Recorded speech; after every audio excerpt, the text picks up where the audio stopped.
প্রিয় দর্শক, রাস্তার পাশে অবহেলায় অযত্নে পড়ে থাকা এই উদ্ভিদের ঔষধি গুণের কথা শুনলে আপনি অবাক হবেন। আজকের ভিডিওতে এই গাছের ঔষধি গুণ নিয়ে আমি বিস্তারিত আলোচনা করব। এই গাছ কি কি রোগের ঔষধ হিসাবে কাজ করে, কেন কাজ করে, কিভাবে কাজ করে, এই গাছে কয়টি খনিজ উপাদান আছে এবং এই উপাদানগুলি কিভাবে কাজ করে।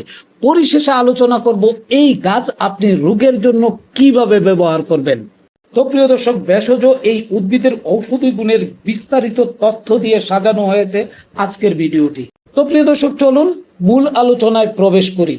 এই গাছটার নাম হচ্ছে কানশিরা গাছ। তবে প্রিয় দর্শক, অঞ্চলভেদে এই গাছটি ভিন্ন ভিন্ন নামে পরিচিত। যেমন কানশিরা, কানছেরা, কানাইবাসী, কানাই শাক, ডুল শাক ইত্যাদি নামে পরিচিত। সুপ্রিয় দর্শক, সারা বিশ্ব জুড়ে এই কানশিরা গাছের 170 থেকে 200টি প্রজাতি রয়েছে। বাংলাদেশ এবং ভারত উপমহাদেশে এই কানশিরা গাছের 60টি প্রজাতি রয়েছে। চিকিৎসা বিজ্ঞানের তথ্য অনুযায়ী এই গাছ মোট 8টি রোগ সারাতে কাজ করে। চর্মরোগ ও চুলকানি, ছোটখাটো কাটা ছেঁড়া, মূত্রনালীর সমস্যা সমাধান, সাধারণ শারীরিক দুর্বলতা, হজমজনিত সমস্যার সমাধান, জ্বর উপশম, সর্দিজনিত অস্বস্তি এবং প্রদাহজনিত সমস্যার সমাধান।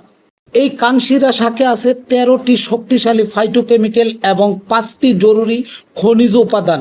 এই ফাইটোকেমিক্যালগুলি আমাদের শরীরের রোগ প্রতিরোধ ক্ষমতা বাড়ায় ও প্রদাহ কমায় এবং এই গাছে থাকা খনিজ উপাদানগুলি আমাদের শরীরের গঠন ঠিক রেখে আমাদের হাড় এবং রক্তকে সুস্থ রাখে।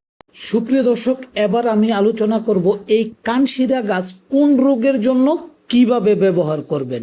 চর্মরোগ ও চুলকানির জন্য এই গাছের পাতা পিষে পেস্ট তৈরি করে আক্রান্ত স্থানে দিনে 2 বার ব্যবহার করতে হবে। এভাবে আপনি 7 দিন ব্যবহার করবেন।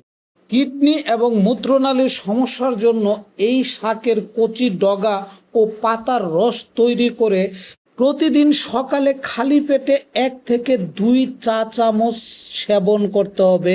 এভাবে 7 দিন সেবন করবেন। শরীরের কোষীয় সুরক্ষা ও বার্ধক্য প্রতিরোধ। এই শাক নিয়মিত রান্না করে খেলে এই শাকে থাকা অ্যান্টিঅক্সিডেন্টগুলি শরীরের রোগ প্রতিরোধ ক্ষমতা বৃদ্ধি করতে সাহায্য করে। কাটা ও ক্ষতস্থানে টাটকা কানাই শাকের পাতা ধুয়ে পরিষ্কার করে হাত দিয়ে পিষে রস সরাসরি কাটা বা ক্ষতস্থানে লাগিয়ে দিলে তা অ্যান্টিসেপটিক হিসাবে কাজ করে এবং রক্তপাত বন্ধ হয়। জ্বর উপশমে কানাই শাকের সম্পূর্ণ গাছটি শিকড় সহ ভালোভাবে পরিষ্কার করে ধুয়ে নিন। এই গাছটি পানি দিয়ে জাল দিন। এই ঘন নির্যাস বা কাত 1 থেকে 2 চা চামচ পরিমাণে সেবন করলে শরীরের তাপমাত্রা নিয়ন্ত্রণ এবং জ্বর কমাতে সাহায্য করে। রোগ অনুযায়ী 3 থেকে 7 দিন ব্যবহার করতে হবে। সর্দিজনিত অস্বস্তি থাকলে কানাই শাকের রস সামান্য গরম করে তাতে 1 চিমটি গোলমরিচের গুঁড়ো মিশিয়ে সকালে 2 চা চামচ খেতে পারেন। এটি সর্দি, কাশি এবং নাক বন্ধ থাকার অস্বস্তি দূর করতে কার্যকর ভূমিকা রাখে। প্রদাহজনিত সমস্যা।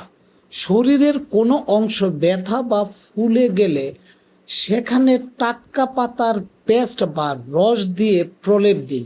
এটি নিয়মিত ব্যবহারে ফুলা ভাব কমাতে এবং জ্বালা পোড়া দূর করতে সাহায্য করে। সুপ্রিয় দর্শক, হজম শক্তি ও বিপাকীয় সুস্থতার জন্য এই গাছ ভালোভাবে ধুয়ে পরিষ্কার করে শাক বা ঝোল হিসাবে রান্না করে খেলে আপনার হজম শক্তির উন্নতি ঘটাবে। তো সুপ্রিয় দর্শক, এতক্ষণ আপনারা এই গাছের ঔষধি গুণ নিয়ে বিস্তারিত আলোচনা শুনুন। আজকের আলোচনার আলোকে যদি আপনার কোনো প্রশ্ন থাকে তাহলে অবশ্যই ভিডিও কমেন্ট বক্সে গিয়ে লিখে জানাবেন। তো প্রিয় দর্শক, আজকের ভিডিওটা আমি এখানেই শেষ করব। দ্রুতই ফিরব নতুন কোনো ভেষজ উদ্ভিদের ঔষধি গুণের ভিডিও নিয়ে। ততক্ষণ পর্যন্ত প্রিয় দর্শক, আপনারা সাথেই থাকুন, ভালো থাকুন, সুস্থ থাকুন আর নিরাপদে পথ চলুন। আল্লাহ হাফেজ।